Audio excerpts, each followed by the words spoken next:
friends. It's been a while since I've made one of these videos. My class actually asked me to create one of these. We've been studying about the Mayflower voyage and about the first Thanksgiving, and there are a lot of really fascinating facts about the first Thanksgiving and the voyage over on the Mayflower. And the kids asked if I could please do a video. So I am going to do a video for them. So a lot of the information that I'm going to tell you comes from two books. I love both of them. One is If You Sailed on the Mayflower in 1620 by Anne McGovern. Great book. If you can get a hold of it, it's amazing. And the other one is If You Were at the First Thanksgiving by Anne Kama. Both are published by Scholastic. I've had a really hard time tracking these down in the past couple of years. So if you can find them used, even better, because they kind of go in and out of print. So I'd like to start with the Mayflower, and if I can get all the information in, I will do the Thanksgiving one as well in the same video. So if you were sailing on the Mayflower, what was interesting to us was originally there were two boats that were going to be traveling to the New World. So the Pilgrims were leaving where they were because they wanted to have religious freedom. So originally they had two boats that were leaving Holland to head to the New World. And one was called the Speedwell and one was called the Mayflower. But the Speedwell got a leak in it, and so they had to go back to shore, and people had to decide, okay, do we still want to go? What do we want to do? So all the people that were on the Speedwell who decided, yes, we want to keep going, they had to get on the Mayflower as well. So the Mayflower was a cargo ship. It was not made to carry passengers. It had been carrying wine for a long time, and so that was a good thing because some of the wine had leaked out of the barrels, and it made the ship smell a lot better than a lot of the ships back then. And the kids were completely fascinated by the fact, of course, that the voyage itself took 66 days, and this was not a luxury ship, it was a cargo ship. So anything you had to do it pretty much in open, and it wasn't easy. So of course, going to the bathroom was that we had lots of talk about that. You had to go to the bathroom in a bucket and you would throw it overboard. There was no way to wash your clothes. So most people pretty much wore the clothes that they had for 66 days, which is how long they were actually at sea. The food wasn't great. They had something they called hardtack. It was like hard crackers. They had salted meat. They had cheese. They had water, and they had beer, which is going to be important because by the time they were getting towards the end of the journey, the water had actually gone bad in the barrels and they could no longer drink it safely. And we had a big talk about how you can't drink salt water because it will kill you. We need fresh water, and the safest thing for them to drink then was the beer. So everyone drank beer, including the children. And we talked about how it's very different because the beer wasn't like it is today. It's not like super high in alcohol, but it did have some alcohol in it, which killed the bacteria and the germs, which made it really safe to drink. So that was interesting. And when they finally made it to the New World, it was kind of crazy at first because where they landed originally, that area didn't really work out for them. It just wasn't exactly what they needed. And so they took a smaller boat called a shallop, and they tried to find a better place, and they did. So they eventually finally settled, and they had a really terrible first winter. The first winter, they didn't really have anywhere to live, so they were trying to build the first house there, which they called the Great Hall. And everybody was still living on the boat because there was nowhere for them to live. So they were all crowded together, and people started to get really sick. And by springtime, this is one of the most fascinating things to me. By springtime, half of the Pilgrims had died. So there were only 52 people left, and 22 of them were children under the age of 16. And I need to show you this because I think it's completely fascinating. All right, so these are the Pilgrims. This is what they, how many there were. When they first started out. So they had 101 people on the boat originally when they were coming over. And by the time they landed, there were 102. And I asked the kids, how could that be if you were out in the ocean? How could you have 102 people when you left with 101, and they had lots of crazy answers, and of course it was that a baby was born on the way across. So on the way across, a baby boy was born, and his name was Oceanus. So I thought that was kind of cool. But what's fascinating is after that winter, which was awful, that first winter, all of these pilgrims were dead. Everybody at the top. The red are the children, the blue are the adults. So come spring, this is who is left. So the red are the children under the age of 16. There were 4 women, those are the green, and the rest were men. So it was a huge loss of life that winter. It was really, really terrible, and they got through it. That's what life was like in the spring. And we talked a lot about how, because of that, the children had to do a lot of the things that the adults normally would do. Because if you didn't have a place to live and you didn't have food to eat, you were going to die. We needed shelter and food. So the children started helping to build things. They helped plant things. They helped gather. They helped cook. The children had to do pretty much everything the adults did. So when they finally got through spring and they were building, they ended up building 7 small houses, and everybody kind of just crowded in with everybody else. You kind of had to do that because there just wasn't enough houses for everybody. And the children thought something that was really interesting was that in Plymouth, of course, you didn't go to school. Basically, they taught you a little bit of math. If you could do a little bit of math, if you could write your name and you could read 1 page from the Bible, your schooling was done. Your dad would teach you about the Bible on Sundays. They would talk about the sermon because that was super important to them. But other than that, it was hard work that mattered more than schooling. So there were no schools in Plymouth. Pilgrim parents were very strict with their children. They did believe in the spare the rod, spoil the child, and so children were very, very obedient to their parents. They had to curtsy and bow to their parents. They were not allowed to say no. They were not allowed to be independent thinkers. It was definitely very different than what life can be like today sometimes. When you grew up, you still had to follow whatever your parents said to do. It was actually the law. Back then, it was the law that you had to do what your parents said. And if you didn't, you would be in big trouble. So eventually, the Indians did make contact with the Pilgrims, and thank God, because they really changed everything for the Pilgrims. The most important person that they met was Squanto, and Squanto had been kidnapped when he was younger by an English sea captain, and he had been sold into slavery in Spain. And some monks took pity on him and helped him escape and got him back home. And when he got back home and came back to where he was from, he had found that his entire village, everyone there had died. They had been exposed to different viruses by the traders from Europe that had come over, and they were fishing and trading along the coast, and they gave these diseases to the Indians who had no natural protection. So many of them passed away. So his entire village was gone.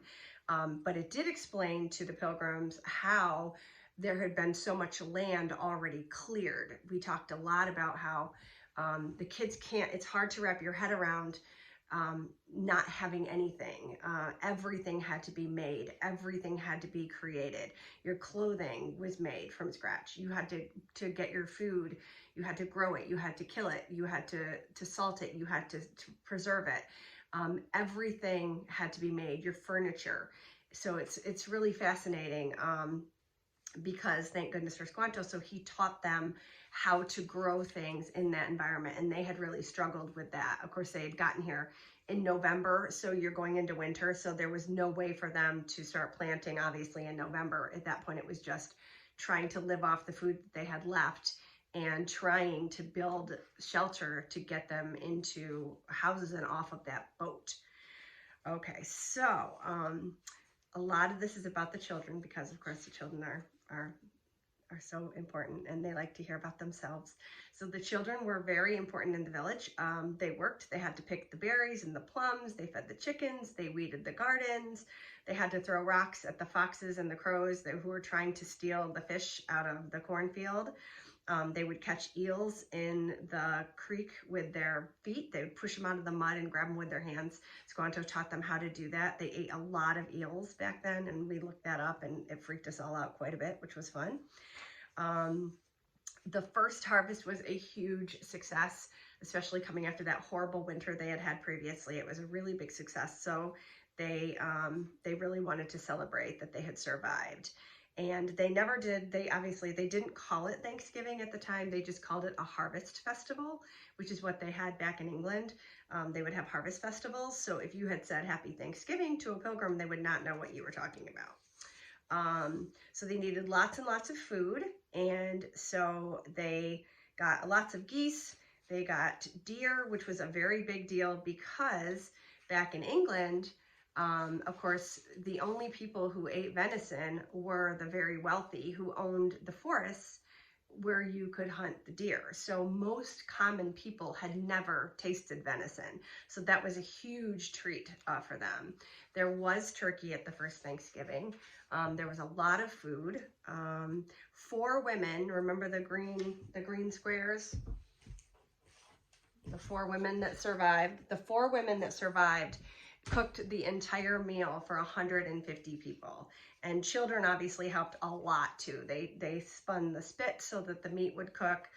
They helped gather. They helped do pretty much everything. One of the things the kids thought was kind of interesting was we said, you know, when we have a holiday in America, or, you know, you're celebrating something, everybody takes a bath, you take a shower, you get cleaned up, you know, we wear your nicest clothes. And we learned that the Pilgrims did not do that. They didn't like baths. They didn't believe that they were safe. They believed that if you washed yourself, you were washing away your natural protection. So they would only take a bath maybe a few times a year if they did it. So it was a lot smellier and a lot dirtier than it was today. So they love that fact. Another interesting fact was that I was telling them that when I was little, we would dress up as pilgrims in elementary school, and we always wore black and white. Whatever we made, our hats or our little clothing was always black and white, but that's actually not true at all. The pilgrims loved colorful clothing, and they wore a lot of colorful clothing. This is kind of a typical way you would look if you were a pilgrim. The boys thought it was really interesting that up until the age of 6, if you're a boy or a girl, you wore like a long white nightgown type thing. And then after you were 6 years old, then you would start dressing like your dad or your mom. But up until that point, all of the children wore these little dresses, and the boys thought that was really funny. You did have shoes, although the kids went barefoot a lot. And what was interesting about the shoes is that the shoes were not right and left shoes. You just put your shoe on whatever foot. It was cut the same exact way. So that was kind of interesting. They ate in the middle of the street because obviously there was a lot of people. So they pulled out lots of barrels and boxes and slabs of wood and created tables and benches for everyone to eat at. And that is what they did for several days. They just ate and ate and ate. And the children actually were in charge of serving all of the food. So the children were not allowed to eat until everyone else had been served, which they didn't think was very fair at all when I was talking to them about this. Also, the children had to stand up to eat. There wasn't enough room for the kids to sit down, so all of the kids ended up eating standing up, which is kind of funny.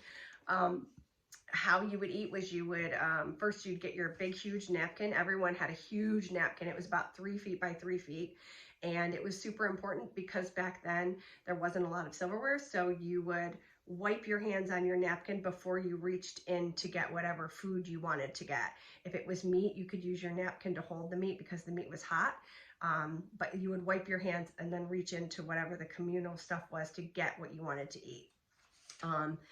They didn't have forks back then. Forks were not a thing. So all of the children and all of the grown-ups, everybody had like an everyday knife. and they would use their knife to like cut meat or stab food and eat it off of that. There were spoons, or you could use like a clamshell that was tied to a twig and you could make a spoon like that. Let's see. There had been no wild turkey in England, so they were really excited about the turkeys. They thought those were pretty cool. And the other foods that they ate for the first Thanksgiving were, I'm going to read this. They ate stewed eels. They ate cod and sea bass, their favorite fish. They ate roasted ducks and geese. They probably even ate roasted swans, and they ate plenty of cornbread. Of course, corn was one of the most important things that they grew. They could make everything out of it, mush, bread. They used it for everything. It was vital. Meat and bread were their favorite foods. They really didn't like vegetables, but they did eat them anyway. After that first horrible winter when they had to survive on all the stale, yucky, moldy food, they appreciated vegetables more, so they did eat them, but they really didn't like them. They mainly wanted to eat meat and breads. They really hated clams and mussels. There were a lot of clams and mussels, of course, because they're right on the ocean. And they hated those. They thought they were terrible and that they were poor people food, and they would feed them to their pigs. They wouldn't eat them, even though there were a lot of them and they were in abundance. They just wouldn't eat them. They ate a lot of eels. They would make eels into pie, and they would stew them. Eels were really popular. Okay, I know, right? Okay, so that's kind of crazy.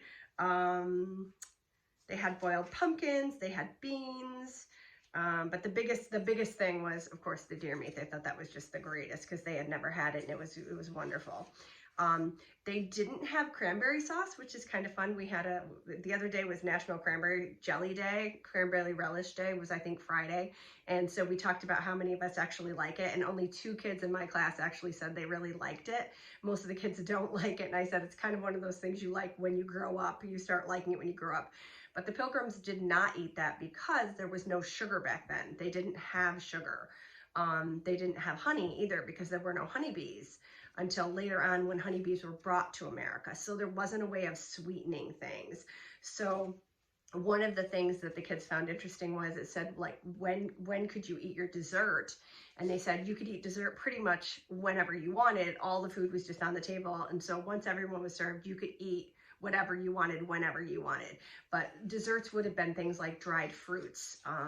It wouldn't have been things like today. They liked their fruits in puddings. They would make puddings out of them. But there wasn't really a lot of desserts because they didn't really have sugar. So again, we're coming back to the beer. So even though there was fresh water, which was really great, they had a clean spring in the middle of Plymouth, which was huge to have that fresh, clean water. And they weren't actually used to that because they were so used to drinking the polluted water from back home. And so the water was delicious. They did still make beer. People drank beer pretty much every day. And it was just kind of one of those things. They drink a lot of cider. They loved apple cider. There weren't apples in Plymouth, so they wouldn't really, they wouldn't have had cider, even though they had had it back in England. They didn't have it here. And I always picture them having that, but they didn't have that. So they had beer and they had water. They didn't have tea or coffee. Those things hadn't been brought and exposed. They hadn't been exposed to those yet. Anytime was time for dessert. I'm just trying to make sure I covered all the interesting things. So those were kind of the main things. Oh, the other thing the kids thought was really gross and really interesting was they said, well, who did the dishes? And basically nobody, because you didn't really do the dishes back then. So they would have just kind of wiped them off and rinsed them and then put them back on the shelves. They didn't really wash things with soap and hot water like we would have today. So the kids thought that was really disgusting and fascinating. And then the rest of the time that they weren't eating, they were playing and doing games with their new friends, the Indians. So just a few interesting little facts about the first Thanksgiving. So hope you enjoyed it. And again, if you're a teacher, try to get a hold of these books because they are awesome. And I'm wishing you all a wonderful holiday. Take care.